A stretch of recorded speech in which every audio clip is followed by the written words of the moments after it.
Oi, vlog. Eu já comecei vocês algumas vezes, só que eu não consigo ser sucinta. Mas então tá. A primeira coisa que eu queria comentar com vocês é que isso é um começo de vlog. Eu não vou fazer só uma abertura e depois conversar com vocês sobre a leitura, porque já estou com ela aqui. Mas então, primeira coisa.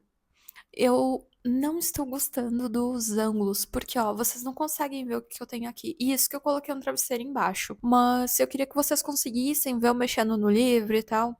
Não sei como, porque se eu coloco muito distante, fica estranho. Talvez o certo seria ter uma lente. Enfim, talvez.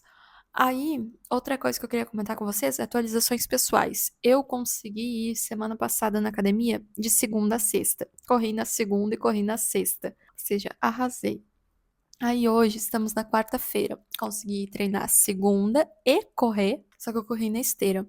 Ah, tava chovendo o dia inteiro, assim, foi um dia que não parou de chover. E eu já consegui correr na chuva, só que foi naquele intervalinho. Aí quando eu tava chegando lá na praça. Não, quando eu tava voltando. Quando eu tava voltando começou a chover de novo. Só que não é aquele negócio de tu passar 40 minutos correndo na chuva, sabe? Foi só um momento ali, aí parou, cheguei em casa e já fui direto pro banho, pois estava frio. Mas então, eu ia dizer ontem, na segunda-feira foi um dia que não parou um segundo de chover. E eu tava com receio de ficar correndo na chuva, né? O trânsito já é uma loucura sem chuva, imagina com. Então eu decidi por correr na esteira. Só que eu queria gravar no Strava, né? Aí eu fui usar aquela pulseirinha que aquele reloginho, só que a pulseirinha estragou. Ela estourou de velha, mesmo vai ficando ressecada. E a minha mãe tinha me contado que tem como tu deixar ela em contato com a pele dentro do sutiã e ele vai gravar igual. E eu tentei fazer isso e ele pausou no primeiro quilômetro e eu não vi. Aí eu fiz mais 4, não gravou no Strava, fiquei chateadíssima porque o Strava não sabe a minha verdade. Mas então é isso. Pretendo. Falei pra vocês, né? Treinei segunda, terça, quarta. Pretendo treinar amanhã também e sexta-feira e gabaritar mais uma semana. Ai, vai ser muito bonito. E eu tenho que correr mais um dia da semana, né? Pra seguir com minha meta de 2 corridas na semana. Mas agora está só absurdamente frio. Não tá. Não tá chovendo. Então eu acho que vai dar pra eu correr na rua. Agora, em breve, sabe? Mas então tá, vamos falar sobre a leitura. Tem uma expressão em inglês que é sleep on that, que é tipo tu dormir em cima daquilo pra tu pensar melhor sobre. E eu queria fazer isso com essa leitura, principalmente no final, antes de vir conversar com vocês. Só que acabou que eu sleep demais isso aqui. Eu já terminei faz um bom tempo. Eu nem me lembro mais que anotações que eu fiz aqui, mas tem bastante coisa. Eu anotei isso aqui, mas sobre o final eu tenho pensado bastante. Mas enfim, sem mais delongas, vamos conversar sobre isso aqui e eu vou revendo minhas anotações. Olha como ia ficar legal se vocês conseguissem enxergar, né? Eu mexendo no livro, mas enfim, preciso de um travesseiro para isso. Primeira anotação que eu fiz aqui foi em relação a Dedé tá apaixonada pelo Rino, o filho da Lila. A Lila percebe antes que a Lenu comenta isso com a Lenu e a Lenu vai conversar com a filha, né? E a Dedé é bem sincera sobre os planos dela, de depois que ela terminar. Eu acho que a faculdade, o que que é o. Tem um exame final que ela vai fazer e logo depois disso ela vai se declarar pra ele. Então, ela é bem aberta com a mãe. Inclusive, essa é uma parte que eu acho muito massa, que eu invejo da relação da Lenu, porque a relação dela com as filhas, elas são muito abertas com a mãe, sabe? Eu acho isso muito massa. E eu acho que não deveria ser o contrário, assim como não é. Ela não se abre tanto quanto as filhas. Tem, inclusive, um momento em que uma das filhas magoa ela, mas eu acho que essa é a função da mãe, pelo menos para o que eu imagino, sabe? De ser um porto seguro para tu poder desabafar, que nem a filha foi sincera com ela ali, a Dedé contou que ela realmente tá apaixonada, mas não da Lenu levar os problemas que ela tem pras filhas, sabe? Já vou ticando aqui que eu falei de uns quantos de uma vez. Então, a Lenu, ela não sabe muito bem como reagir a isso e ela não esboça muito reação pra Dedé, o que eu achei uma coisa boa. Mas, de qualquer forma, ela acaba chamando o pai da Dedé e da Elsa pra conversar com a filha, né? E com ele, ela acaba se abrindo, ela chega a pensar que, ai, não tem problema a Dedé consumir essa paixão e viver isso, e depois ela vai seguir em frente, porque, obviamente, pra ela, a Dedé e o Rino pertencem a mundos diferentes, né? Mas já pro ex-marido, ela acaba sendo mais sincera e ela diz um negócio que parece muito a mãe dela falando, que é vai quebrar as pernas da filha se ela quiser fugir com o Rino, sabe? Mas enfim, eu achei um pouquinho contraditório, porque primeiro ela tá tipo, ai, qual é que é o problema se ela quiser viver essa paixão? Aí depois ela fala, não, se ela quiser isso, eu vou quebrar as pernas dela. Então eles conseguem prender o Pasquale e, na verdade, eles já tinham prendido a Nadia, eu acho que eu não falei isso, mas ela fica acusando eles de várias coisas, de matar o Bruno Socova? Sokova, eu acho que assim pronuncia. A Manuela Solara, o Gino, o Marcelo e o Michele. Então tá tudo nas costas dele. E a Lenu vai pedir ajuda pro Nino, que agora é deputado, pra saber como é que tá a situação dele, ver se ele tá tendo comida, se ele. Tipo, mostrar interesse pra que ele não acabe morrendo por inanição ou desleixo, alguma coisa de ser abandonado, doente na cadeia. Enfim, ela tenta se atualizar e pede ajuda pro Nino. E essa reaproximação com o Nino faz a Lenô pensar que a única situação em que o Nino quase se perdeu foi com a Lila. E ela não estava numa posição de muito status para poder oferecer alguma coisa pra ele, como normalmente as mulheres fazem. Por exemplo, a Lenu, nessa situação, enquanto uma escritora famosa, se ele conseguisse entrar nas graças dela de novo, e na cama, como ela mesma diz, ela poderia acabar insistindo pra editora publicar algo dele de novo. Mas como ela já fez, né?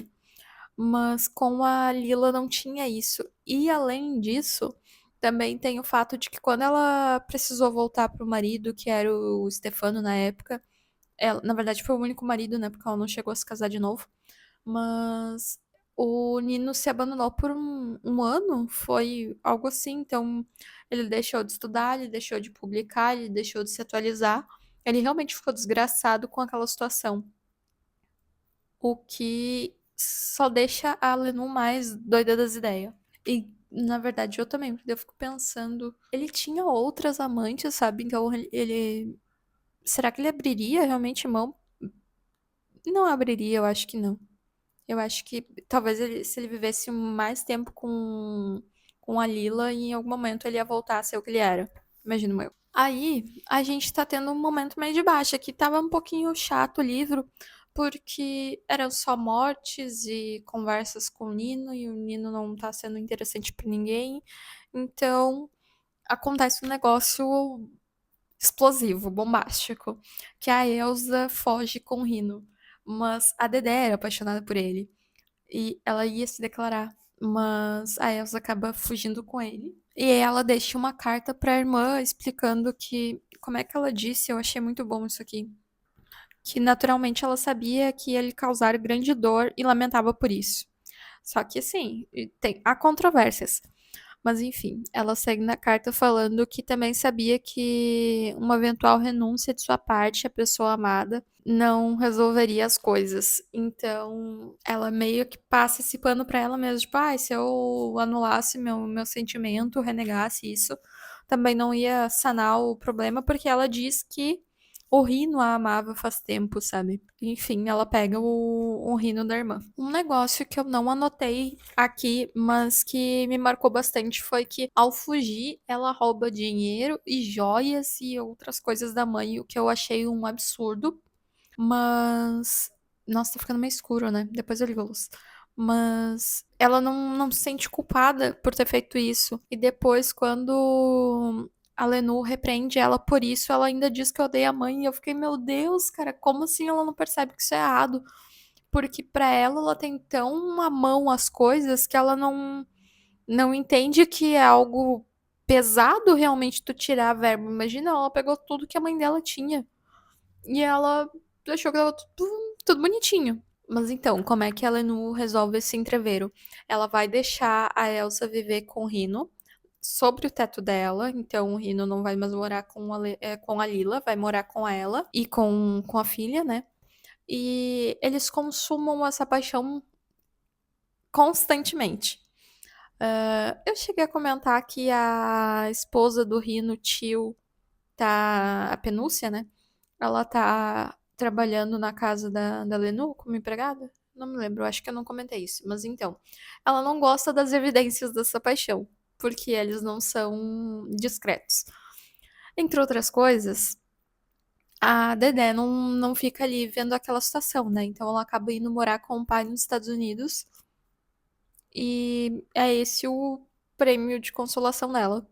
Liguei a luz, eu acho que ficou um pouco melhor, mas eu tava com luz natural antes, que eu acho que era melhor ainda. Passado isso, voltou a ficar meio monótono. Na verdade, esse é um livro que eu não curti tanto. Eu não sei porquê, sei lá, não sei explicar. Mas, enfim, o Enzo, eu acho que talvez ele não seja tão. É que eu ia dizer que ele não é tão explicado, mas não é esse problema. Eu consigo entender o que aconteceu. Enfim, não sei, estou divagando. O ponto é que o Enzo acaba sendo preso. Ele diz que foi uma idiotice pra avisar. Pra a Lenu, quem presenciou isso, né?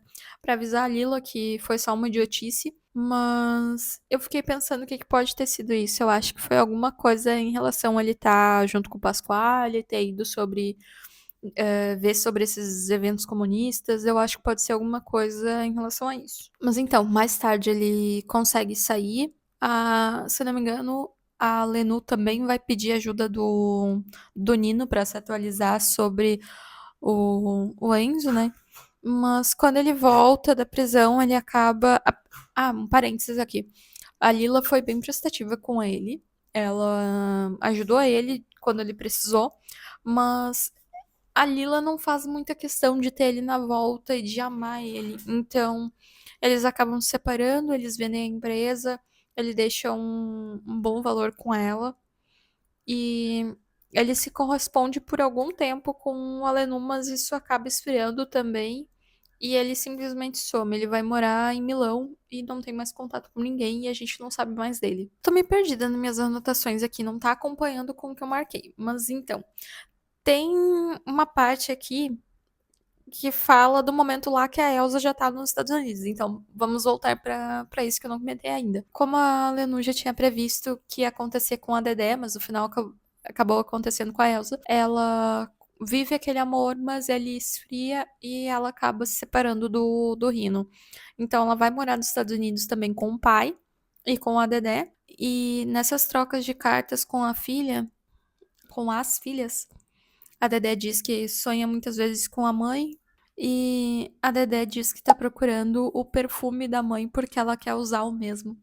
Que eu achei muito fofinho. E como a Lila sempre consegue magoar um pouquinho a Lenu, ela para de desabafar com a Lenu e começa a desabafar com a Ima, que é a filha mais nova. Se eu não me engano, aqui nesse momento do livro, ela tem por volta de 15 anos. E eu fico pensando por que ela não desabafa mais com a Lenu, sabe? Mas, enfim, a gente sabe que isso magoa a Lenu. Não sabe porque a Lila faz isso. Mais pra frente, outra pessoa vai presa e dessa vez é o Nino, então a Lenu não tem nem como se atualizar pela situação dele, porque quando o Pasquale e o Enzo foram presos, ela usou o Nino pra conseguir se informar sobre a situação. Mas mesmo conversando com advogados, eles não vêm com respostas assertivas ou que coincidam entre eles, sabe? Então ela fica sem atualizações dele por um tempo. E a Ima, por óbvio, que ama muito o pai e o admira à distância, né? Já que ele não é um pai presente, fica bem preocupada com ele. Aí na página 445 tem um negócio que não tem nada a ver com o Nino, que é a Lenu divagando sobre que grave negligência tinha sido nascer e viver em Nápoles sem se esforçar para conhecê-la. Ela tá reparando que a Lila tá estudando melhoricidade e ela nunca fez isso, inclusive ela relembra do momento em que o Pietro criticava ela por não conhecer a história da cidade, o que é um tapa na minha cara, porque eu também não conheço a história da minha cidade, eu só sei que era a capital do calçado e por muito, muito, muito tempo todo mundo só trabalhava com isso aqui na região. Pra quem não sabe, eu sou de Novo Hamburgo, Rio Grande do Sul. E hoje em dia a gente debocha da própria cidade, dizendo que só tem farmácia Panvel e São João. Porque realmente, se tu sair de casa por muito tempo, periga quando tu retornar ter uma São João lá.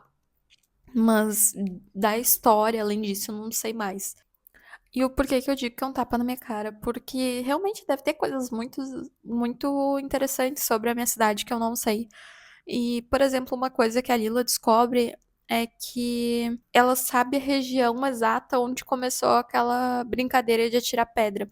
E ela relembra de que uma vez o Enzo tava. Eles estavam jogando pedra entre eles, né? As crianças. E o Enzo acaba acertando uma na testa dela, da qual ela ainda tem a cicatriz. E isso aqui ela tá com uns 50 e poucos anos. E ele acabou dando de presente pra ela uma coroa de sorva de meio que pedido de desculpas pelo que ele tinha feito. Mas então, talvez eu pesquise mais sobre a minha cidade. Eu tenho pensado mesmo em, sei lá, ler mais livros de não ficção. Mas também eu nunca li Érico Veríssimo, que é aqui do Sul, e fala da história mais geral, né? Enfim, tem muita coisa pra ser lida. Eu acho que um dos pontos que eu não gostei desse livro é justamente isso, ele é uma conclusão. Então, eu acho que eu não estava pronta para isso. Mas na página 454, a gente tem o fim. Porque é óbvio que os personagens vão morrer. O Stefano morre de infarto. Logo depois a gente tem a Marisa indo embora do bairro com os filhos, ou seja, é mais uma pessoa que a gente não vai mais ver ali, né? O Nino consegue um cargo pra ela, a Marisa é irmã do Nino, né? Então ele consegue ajudar ela com isso. A Lenu fica sabendo que um amante da irmã Elisa também acaba falecendo e que inclusive ela se casa de novo, mas ela não foi nem convidada para cerimônia. E assim como o livro vai ficando mais parado, o mundo da Lenu também vai dando uma estagnada. Tem um momento que ela tá com um netinho no colo e ela fica pensando de como esse mundo já não pertence mais a ela e que ele pertence às filhas dela que estão cheias de pretensões e conscientes de si e mais fixas no mundo real do qual ela já tá distanciada, sabe? Eu tinha comentado, né, que uma das filhas dela acaba machucando os sentimentos dela e isso acontece com um jantar que ela estava fazendo. Ela tem uma estante onde estão todos os livros que ela já lançou e as filhas começam a pegar e ler trechos desses livros. Mas a Elsa, ela lê com um ar irônico, debocha dos livros, e eu só não consegui entender o propósito disso. Mas eu identifiquei isso como sendo uma característica da Lila. É muito a cara da Lila fazer isso. Esfregar na cara que aquele conteúdo do livro é datado, que não é atual, sabe? A troco de nada. Então, mais pra frente, na página 462, a gente sabe que a Elsa teve um menino chamado Conrad. A Dedé tinha dado uma irmã pro filho Hamid. E essa primeira filha é chamada de Helena, que eu achei bem bonito. Mas, então, eu fiquei pensando, porque a Lila, ela não teve neto nenhum, né? Então, nessa competiçãozinha entre as duas amigas, a Lenu tá na frente nesse ponto. E seguindo os passos das irmãs, a Dedé e a Elsa foram para os Estados Unidos. A Ima vai para Paris. Ela não vai morar com o pai das duas irmãs, né? Mas ela também segue o caminho dela para fora, para o exterior. Então a Lenu finalmente sai de Nápoles e vai morar em outro lugar. Mas ela segue tentando contato com a Lila, né? Ela manda e-mails dos quais a Lila não responde. E a Lenu acredita muito que ela tá trabalhando porque ela faz. Escrevendo, né? Porque ela faz anotações pra ela sobre o que ela tá conhecendo da cidade. Mas a Lenu nunca chega a ver isso, ela tem essa vontade, mas ela imagina que ela supervaloriza a Lila também, porque ela sempre viu potencial nela, mas a própria Lila não faz muito questão de atingir isso, o que na verdade pode ser outra crueldade dela, porque a Lila diz que vê potencial na Lenu e cobra resultado. Enquanto a Lenu faz isso, a Lila não responde. E bom, a Lila tinha dito que não era pra Lenu escrever um livro sobre a Lila, jamais, mas a Lenu acaba fazendo isso e ela dá o nome ao livro de uma amizade. A Lila fica revoltada com isso, mas ela não atende, não discute, ela simplesmente põe fim à amizade. A Lenu ainda consegue falar com o Rino, mas não mais com a Lila. E é nesse momento que elas encerram a amizade e a gente só fica sabendo delas à distância, elas não vão mais ficar perto, sabe? Não vão mais conversar entre elas. O que é outra maldade da Lila com propósito, mas eu não sei se justifica, não acho que seja equivalente, sabe?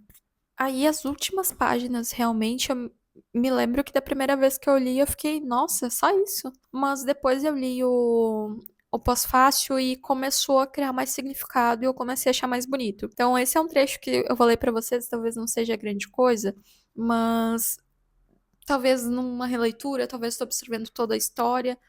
É, na verdade, eu espero que você tenha lido os livros, né? Porque eu tô contando tudo. Mas, óbvio, nada vai substituir a leitura. A Lenu tá pensando sobre a Lila e ela diz: ela sempre agiu assim. Quando eu não me dobro, ela me exclui, me pune, me estraga até o prazer de ter escrito um bom livro. Estou no limite. Porque a recepção para esse livro, Uma Amizade, tá muito boa. Mas a Lila não gosta dele e reprova a Lenu. Esqueci de tomar água, eu não consigo falar. O ponto, sempre simples, somos nós duas. Ela que quer que eu dê o que é de sua natureza e as circunstâncias a impediram de dar, e eu que não consigo dar o que ela pretende. Ela que se irrita com a minha insuficiência e por birra me reduz a nada, assim como fez consigo. E eu que escrevo meses e meses e meses para lhe dar uma forma que não perca os contornos, e superá-la, e acalmá-la, e assim por minha vez me acalmar. Então, a Lenor enxerga isso. Na verdade, eu ia dizer finalmente, mas não é finalmente, porque ela não demora para enxergar isso. Mas no momento que a Lila impõe essa retirada dela, essa ausência dela, ela percebe, a Lenu percebe de que a própria Lila não conseguiu fazer isso. Ela teria sido uma baita escritora se ela tivesse condição de estudar, mas como ela não pôde estudar, ela não se dá o direito de escrever.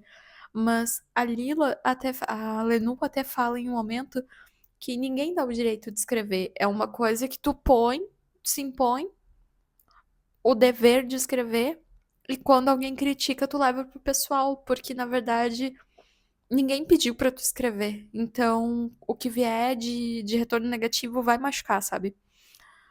Mas como a Lila não se dá esse direito de escrever por não ter estudado, ela simplesmente magoa a Lenu por não estar entregando o suficiente, sendo que ela não entregou nada. E parece que ela sempre vai ter essa defesa de que ela não pôde estudar, sabe? Mas a Lenu aceita esse fardo e ela quer escrever a Lila para que não perca os contornos, porque ela sabe que ela não vai escrever profundamente, não vai conseguir pegar toda a história, mas ela quer acalmar a Lila e poder se acalmar, porque ela só vai ter paz quando a Lila tiver.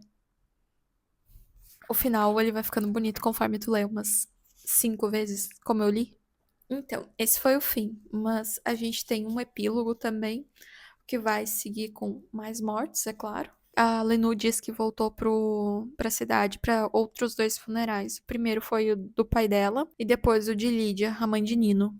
Ela disse que faltou no enterro do Donato, que morreu então antes, mas só porque ela tava viajando pro exterior, não foi ressentimento com ele. Então a gente finaliza o livro sabendo que o Nino agora tá órfão, mas já tem 50 anos, né? Então, aproveitando que ela tá ali na cidade, ela visita o Pasquale e eles têm uma conversa sobre quem levou Tina pro Pasquale, quem levou foi o Solara. Mas eu acho que isso pode ser só uma, como é que eu vou dizer? Ele tá acusando sem ter fatos, mas ele tem coisas que evidenciam isso, né? Porque provavelmente foi isso mesmo que aconteceu, mas ele só quer justificar a raiva que ele tem do Solara. E possivelmente foi ele mesmo que matou o Solara. A gente não tem essa confirmação, mas provavelmente pode ter sido. E talvez uma forma de justificar, né, o motivo dele ter feito isso. Como se todo o resto não bastasse, né? Mas, enfim, ter algo a mais pra reforçar isso que ele fez. Mas, enfim, eu realmente eu gostaria muito que o livro trouxesse esses fatos, sabe? Que foi realmente ele que matou, que foi realmente Solaras que pegaram a Tina. Mas a gente não tem. Aí esse epílogo desgraçado termina da pior forma possível. Mas antes dele acabar ainda, a gente tem um trecho em que a Lenu, ela tá na janela, olhando pra fora e pensando quando que a Lila vai voltar. E ela imagina a Lila voltando com a Tina. E ela imagina a Tina mais velha, uma mulher madura já. E ela fica só esperando. E eu me lembrei de um trecho onde a Lila tá na janela, olhando pra fora, imaginando o retorno da Tina. E justamente imaginando ela já como uma mulher madura. Então a gente tem agora esse momento em que a Lila também tá ausente e quem tá na janela olhando é a Lenu, que espera a volta das duas. Pensando assim, o livro já poderia ter acabado aqui, né? Porque dói, dói. Mas tem outra coisa ainda que acontece. A Lenu, quando ela volta pra casa, ela recebe as bonecas de volta. E ela diz. Diz não, ela pensa. Pensei. Agora que Lila se fez ver tão nitidamente, devo resignar-me a não vê-la nunca mais. Porque é ali, é a confirmação de que ela tá viva, tá bem, tá mandando correspondência, mas é isso, não, elas não vão mais voltar a se ver. E é assim que o livro acaba. E eu fico pensando, tem um ponto ali que o que provavelmente que a gente consegue identificar provavelmente o que aconteceu, né? O Afonso pegou as bonecas porque ele gostava de bonecas, ele já era mais feminino naquela época e o pai tentava esconder isso. Mas então foi o Afonso que pegou as bonecas, caíram ali, escondeu. E provavelmente ele ficou a vida toda com essas bonecas, deu em algum momento pra Lila quando eles estavam se dando bem, né? E é assim que elas chegam na mão da Lenu. Então, o livro que eu falei pra vocês que ele é citado aqui é que tem uma referência ao Fausto do Goethe, eu acho que é assim que se pronuncia. E o que que eu vi sobre esse livro? Basicamente, ele é um cara que ele estudou tanto, ele se esforçou tanto pra ser bom nas coisas que o pessoal começa a duvidar do sucesso dele ser algo natural e não à base de muito esforço, mas sim de um pacto que ele possa ter feito com, entendeu? Então, quando tu pensa nesse livro ali, é como se a Lila fosse a figura com quem a Lenu faz esse pacto para dar o melhor de si. Então, ela realmente, ela estuda, ela inclusive tem momento que a Lila realmente banca e dá condições de espaço físico para ela estudar com calma, inclusive alimentando ela para ela ter o melhor resultado possível. E tem o nome do bichão aqui é é Mefistofélica? Acho que pode ser assim o nome da figura, com quem é feito o pacto no Fausto. Então, a Lila é essa figura mefistofélica. Que palavra difícil de falar. A autora. Ah, isso que eu comentei pra vocês que eu tô falando em cima do pós-fácil, né? Da Fabiane. Eu gostei bastante desse pós-fácil. Eu gostaria muito que tivesse um do tradutor do Maurício, porque eu gostei muito do que ele fez. Mas tá tudo bem, assim. Eu leria outro pós-fácil, não que eu trocaria esse daqui por um imaginário. Então, aqui a gente tem trecho de uma entrevista que a Ferrante dá. Ela diz em um momento que tudo que ela poderia ter feito pelo livro ela já fez, mas essa entrevista aqui eu achei sensacional. Ela diz um lema aqui que é: que Deus me proteja dos amigos, porque dos inimigos me protejo eu. Eu achei isso sensacional. Aí ela discorre, né? Isso nos mostra que nos fim das Isso nos mostra que Isso nos mostra que no fim das contas o inimigo é fruto de uma simplificação da complexidade humana. Da inimizade, a relação é clara. Sei que devo me proteger, que devo atacar. Por outro lado, só Deus sabe o que se passa na cabeça de um amigo. O que se passa na cabeça da Lila. A confiança absoluta, o afeto sólido alimentam secretamente ressentimentos, enganos, traição. Talvez por isso uma amizade masculina. Enfim, aí começa num outro ponto que eu não acho relevante, não vou me aprofundar aqui, mas eu grifei tudo. Mas então, é muito isso, porque quando a Lila se relaciona com o Nino, mesmo sabendo que a Lenu gostava, é uma traição. Todas essas tiradinhas que a Lila dá, ela age como inimigo às vezes. E a própria Lenu também tem momentos que ela age como inimiga. Quando ela joga fora todos os. Nossa, aquilo pesa. Todos os escritos que a Lila tinha da vida. Cara. E por último, ainda numa entrevista, a, Lenu... a Helena Ferrante, vulgo Lenu, ela fala sobre Anápolis, né? Falando que Anápolis é vulgar, de gente aprumada, aterrorizada pela necessidade de ganhar sustento diário com trabalhos precários, pomposamente honesta, mas que na realidade está pronta para cometer pequenas baixarias para não passar vergonha. E isso me lembrou muito aquela cena em que o Solara defendem, quem é que era mesmo? O Pasquale, eles se juntam, porque assim, eram os ricos brigando com o Pasquale, o Enzo, e daí o Solara toma aquela postura, eu falando como se fosse um, né? Mas os irmãos tomam aquela postura de não mexe com ninguém no meu bairro, sabe? Então, eles têm essa pomposa honestidade, mas realmente eles estão dispostos a cometer baixarias e, e falar em voz alta, ser barulhento, ser fanfarrona, pra não passar vergonha. Na verdade, não sair por baixo, né? Porque é uma vergonha sair no tapa na rua, pega um bar de ferro lá pra ficar brigando, mas eles saem por cima naquela briga.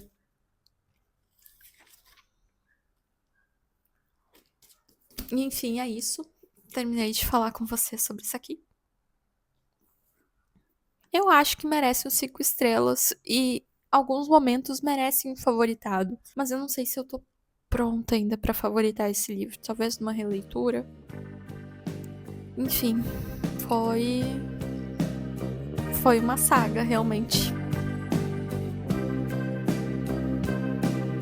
Estou impactado com esse livro.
agora ficou bom.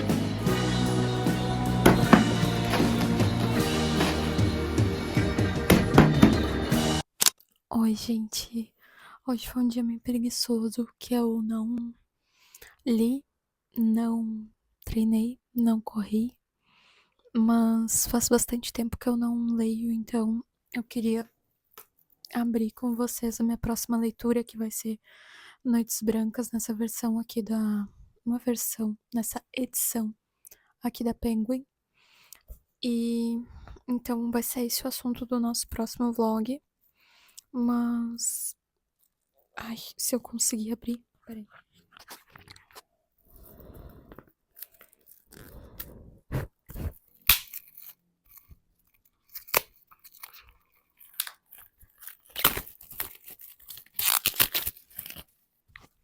Aí, agora sim. Mas. Então é isso, são 90 e poucas páginas. Você pode esquentar pra mim, por favor? Isso, só falta esse. Então é isso, essa daqui vai ser minha próxima leitura. Eu vou encerrar esse vlog por aqui. Até o próximo.